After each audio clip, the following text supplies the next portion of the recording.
معكم. هيا نقرأ قصة. هذا بطريق. هذا بطريق. يعيش البطريق في القطب الجنوبي. هذا هو القطب الجنوبي. البطريق يستطيع السباحة. البطريق يستطيع السباحة، ولكن لا يستطيع الطيران. البطريق يريد الطيران. للأسف البطريق لا يستطيع الطيران.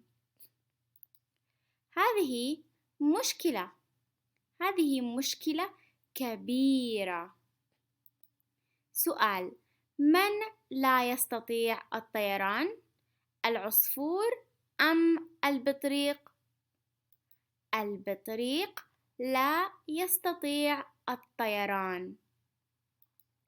البطريق يذهب إلى البيطري. البيطري يستطيع؟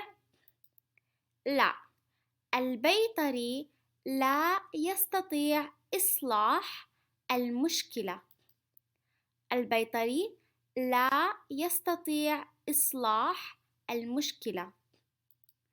البطريق محبط. سؤال: من هو المحبط؟ السمكة أم البطريق؟ البطريق محبط. البطريق يذهب إلى المعلمة. المعلمة لا تستطيع إصلاح المشكلة. البطريق محبط. البطريق يذهب إلى المزارع. المزارع لا يستطيع إصلاح المشكلة. البطريق محبط مرة أخرى. البطريق يذهب إلى الشرطي. البطريق يذهب إلى الشرطي. الشرطي لا يستطيع إصلاح المشكلة. البطريق محبط وحزين. البطريق يذهب إلى المهندس. المهندس يستطيع أم المهندس لا يستطيع؟ المهندس يستطيع إصلاح المشكلة. البطريق سعيد جدا. المهندس صنع أجنحة للبطريق. هذه أجنحة: جناح واحد، جناحان، أجنحة.